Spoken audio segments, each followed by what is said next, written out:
Ekspresifnya teman-teman pemain, silakan. Iya, karena kebetulan baru pertama kali tadi nontonnya kayak langsung aku suka banget. Maksudnya aku meskipun aku yang main juga, Iya. tapi pas nonton kayak wow, kerja keras kita semua.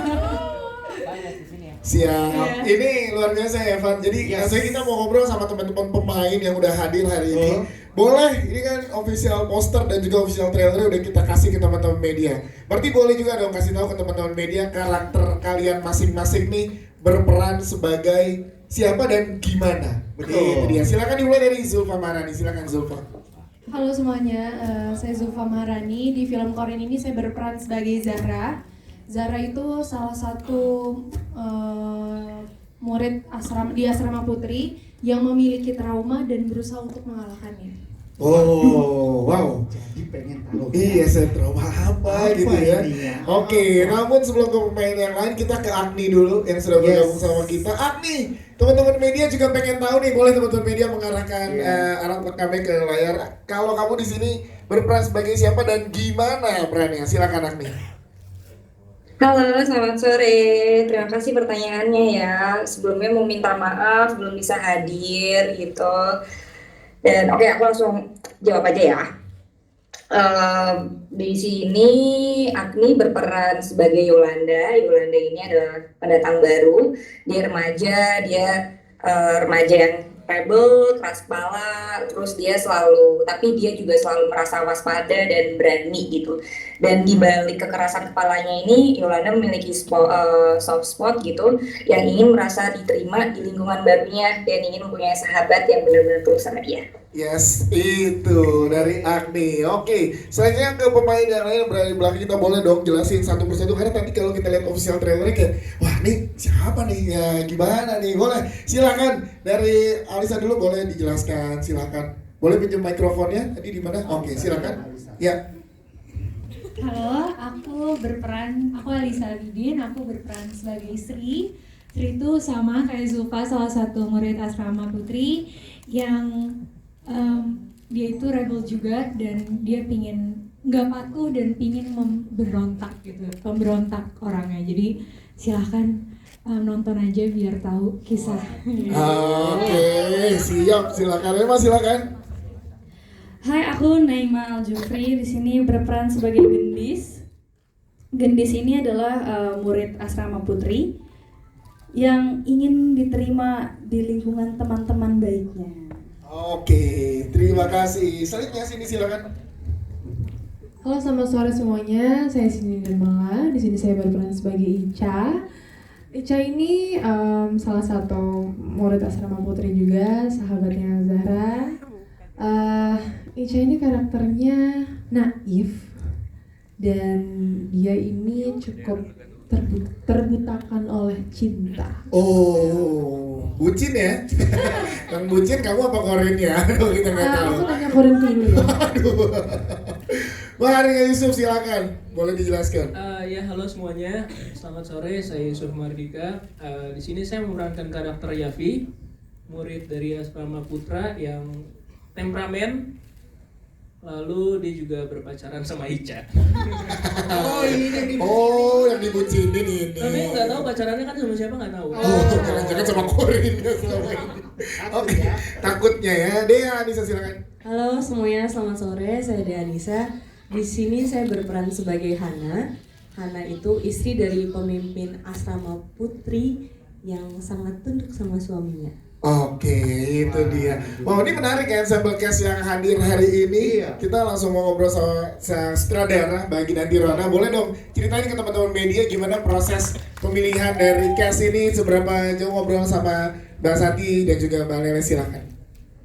Ya jadi pada saat proses mendevelop ceritanya kita juga udah aku sama Mbak Santi udah mulai membayangkan kira-kira siapa yang cocok untuk berperan untuk karakter ini, karakter itu gitu ya. Jadi dan aku juga sangat senang sekali di sini bisa bertemu dan berkolaborasi dengan ensemble cast yang luar biasa, keren-keren banget di sini dan kalian mesti lihat bahwa kita mencoba untuk mengeksplorasi sesuatu mengenai kedalaman karakter yang sangat berbeda gitu. Jadi itu sih seru banget. Jadi setiap pendekatan karakternya punya layer yang menurut aku cukup menarik gitu. Oke, siap. Terima kasih. Van, ini kayaknya teman-teman media udah gak sabar juga untuk ngobrol dengan filmmakers dan juga para cast yang hadir hari ini. Silakan teman-teman media yang ingin bertanya, boleh? Ada di mana? Boleh? Ya. Yang belakang juga boleh ya teman-teman ya, jadi nanti biar bagian. Ya, ini Korinnya Pak Narul ya nih. Kan saya Korin. Ah, pantes ya. Korin, Di setiap preskon Korin.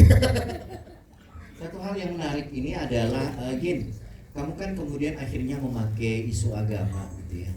Tentu harus ada konsultan dong, konsultan religi yang mendampingi kamu. Karena setiap beberapa pemahaman, apalagi itu NU gitu ya, basis pesantrennya sangat besar. Tentu Lela tahu banget ya kalau dia suka research. Itu kan memang punya pemahaman Korin yang berbeda gitu loh. Saya tidak tahu apakah Lela nanti akan bisa memberi bahasan tentang Korin tersebut, karena pasti ini akan menjadi kontroversial sih. Karena kan kita sukanya itu kan menyebut Ragib dan Atid gitu ya. Tiba-tiba kamu memunculkan Korin, Lele. Ya kan, Korin itu kan kemudian akhirnya menjadikan kami para orang tua itu, nah hati-hati ya nanti Korin datang gitu ya. Nanti pasti akan begitu kasus-kasus hunting gitu ya. Jadi IDN ini kan paling tidak kan akhirnya menjadikan Korin itu kan viral besok ya. Bahwa anakku akan punya Korin, kamu yang suami Kak Wilson yang pulang malam punya Korin gitu kan. Akhirnya kita sama-sama menyalahkan Korin, jadi musuh bersama gitu ya. Nah, saya pengen tahu nih Kak Gin tentang penasehat apa ya kita sebut ya, sebagai konsultan religi atau apa gitu ya. Dan mungkin tambahan bagi Kak Lele, seperti apa sih kamu kemudian harus mendalami Korin ini yang membuat kamu kepincut dengan Korin gitu ya? Apakah selama ini kamu merasa gitu ya dengan kondisi Korin kamu bisa sukses atau gimana? Thank you, Bos. Siap, terima kasih. Silakan dijawab boleh Mbak Santi atau Mbak Kinanti Rona. Siapa yang jawab? Aku? Ya, jadi dari awal proses pembuatan Korin ini kita sudah melakukan research juga, dan memang ada Pak Ustadz ya yang memang ya kebetulan bapaknya Lele sendiri sebagai penulis di sini gitu. Jadi memang secara langsung sih kita memang memastikan bahwa semua muatan-muatan religi yang kita angkat di sini memang sudah sesuai seperti itu. Dan memang di sini kita ingin mengeksplorasi di di manusianya sih, di sisi gelapnya manusianya gitu, bahwa kita harapannya memang ingin menciptakan sebuah film dengan treatment baru yang memunculkan sosok Korin memang sebagai sesuatu yang nantinya juga bisa diterima sebagai bentuk hiburan yang baru sih gitu sih sebenarnya. Siap, terima kasih Mbak Kinanti Rona. Boleh Mbak Santi ditambahkan untuk jawaban dari Mbak Kinanti Rona, silakan. Ya, thank you Korinnya Ariel. Jadi tadi mungkin melanjutkan apa yang Lele bilang ya. Jadi sebenarnya cerita Korin ini sudah mengendap di kepala kita lumayan lama ya Le ya. Bertahun-tahun gitu, dan Lele juga datang dari keluarga yang sangat dekat dengan ya bapaknya Ustadz. Nggak usah nyebut-nyebut sama bapak ya. Tapi kita selalu berkonsultasi dalam membuat cerita ini dalam ranah yang cukup. Karena sebenarnya ini kita membuat bukan film spesifik religi atau apa gitu. Kita mau bikin film tentang manusia-manusia yang ada di dalamnya gitu. Jadi sebenarnya ini cerita kita mau mengedepankan bagaimana anak-anak muda yang kebetulan mereka ada di asrama putri, dan kita semua tentunya sebelum kita bisa duduk hari ini di kesempatan ini, kita dulu juga pastinya akan melewati bangku sekolah dan lain sebagainya. Jadi ini cerita tentang pertemanan yang kita dapatkan di masa bangku sekolah, di mana ada ups and downs dan banyak kebetulan di cerita ini ada misteri-misteri yang para anak-anak ini harus mereka bersatu dan membongkarnya, misteri kejahatan seperti itu. Oke, terima kasih Mas Santi Dewi. Mbak Lele boleh mungkin ditambahkan, silahkan untuk pertanyaan berikutnya tadi. Ya, terkait itu iya sih, nggak banyak orang tahu kalau saya ini penulis horor yang bapaknya ustadz ya kan. Jadi saya kalau misalnya ada adegan orang kesurupan, saya nanya mau Abi tuh, Bi ini doanya apa yang paling manjur ya? Nah begitu kemarin tuh sudah dekat sama percakapan itu, dia tidak bisa disamakan dengan roket batin karena itu malaikat sama jin, jelas beda dia di Al-Quran jelas beda dan itu perdebatannya panjang. Tapi yang kita sebutkan di sini bukan hal itu sih.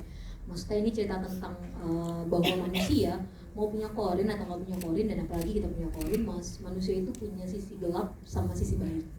Nah, yang kemudian kita terjemahkan itu menjadi hal yang sering dibahas di berbagai jurnal, ngomongin tentang jin korin, bahwa jin korin itu kemudian menjadikan manusia punya sisi gelap ya. Padahal kita tanpa jin juga kita punya sisi gelap kan. Yes. Nah, jadi kayak dan ini adalah pertemanan, persahabatan, bagaimana melalui banyak sisi gelap yang menyeramkan itu, dan kemudian mereka berada dalam situasi yang cukup menyeramkan.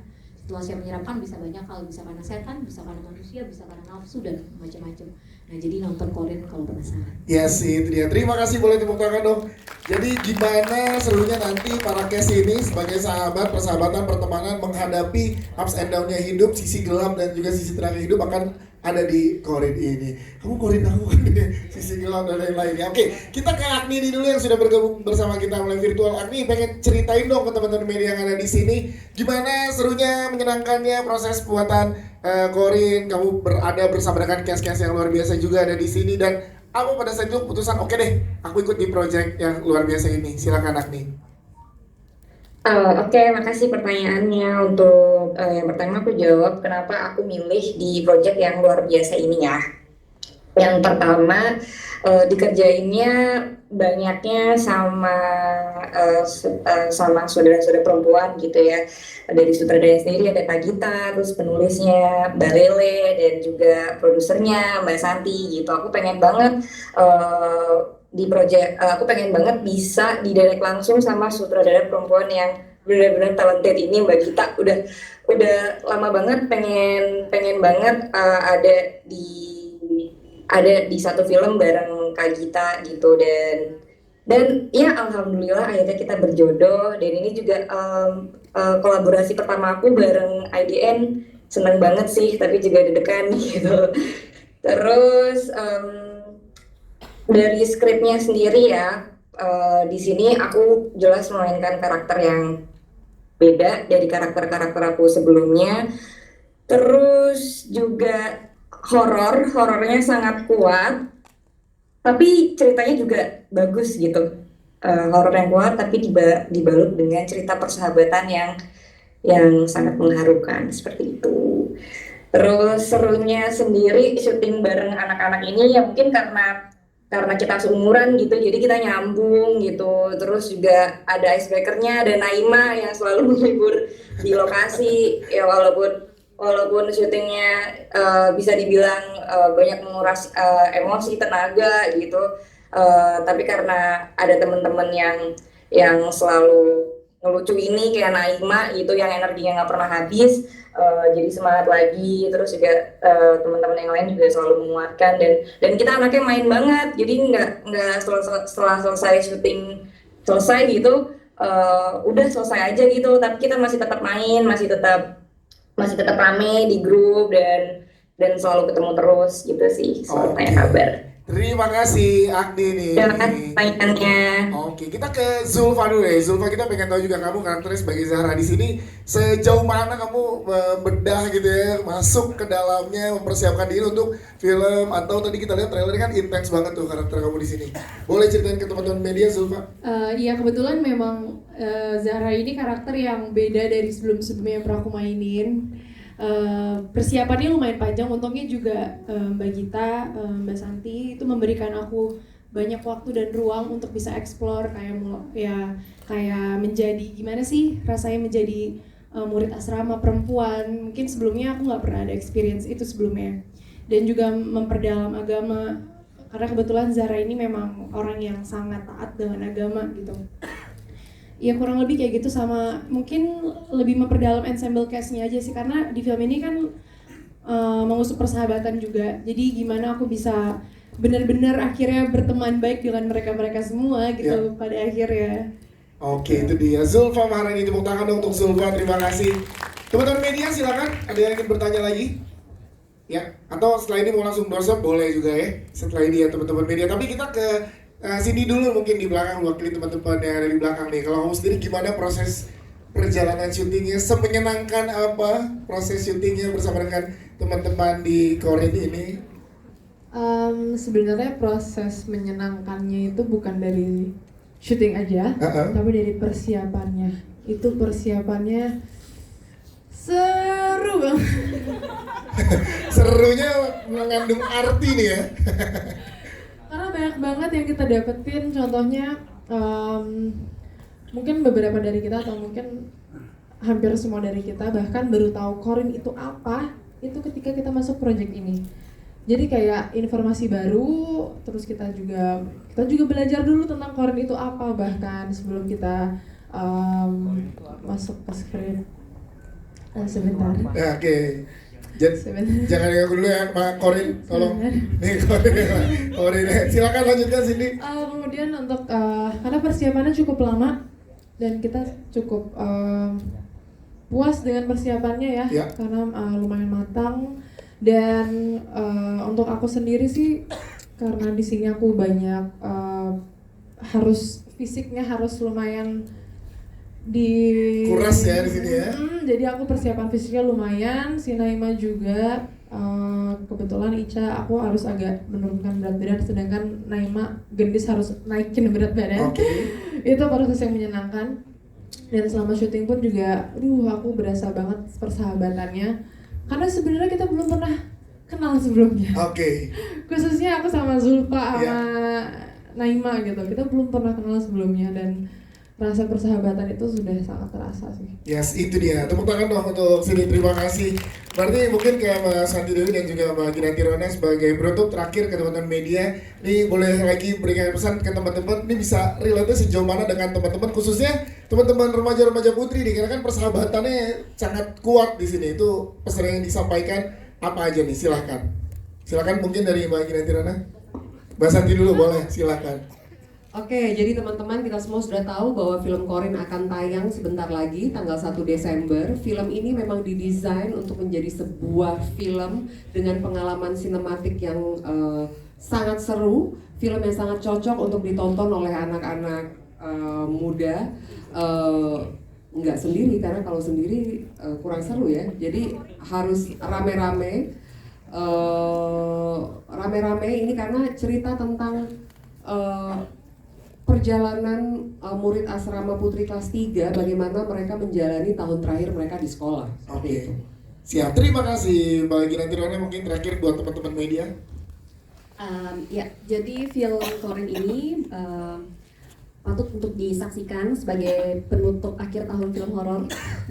Patut untuk ditunggu karena film Korin ini punya cerita yang sangat menarik tentang perjalanan 4 orang para murid-murid di sebuah asrama putri yang mengalami sebuah kejadian teror yang pastinya sangat seru untuk nantinya diikuti dan 1 Desember tahun ini. Oke, terima kasih. Boleh tepuk tangan sekali lagi, boleh teman-teman boleh berdiri para pemain, saudara produser, penulis. Yes, kita akan berfoto bersama dulu dengan para pemain dengan background official poster ya. Nanti baru kita akan bergeser ke aku ini. Silakan teman-teman media boleh diabadikan berfoto bersama, boleh mundur lagi 2 langkah. Oke, siap, terima kasih. Boleh kita nengok ke sebelah kiri dulu, kiri. Ya silakan sebelah kiri boleh. Boleh sebelah kiri, silakan teman-teman di sebelah kiri. Sebelah kiri boleh. Oke, tengah sekarang, boleh tengah bawah dulu, tengah bawah. Boleh silakan tengah bawah. Siap, tengah bawah cukup, tengah atas ada juga, silakan tengah atas. Ya, silakan teman-teman di tengah atas. Oke. Siap, kita ke kanan sekarang, sebelah kanan boleh. Silakan ke teman-teman di sebelah kanan.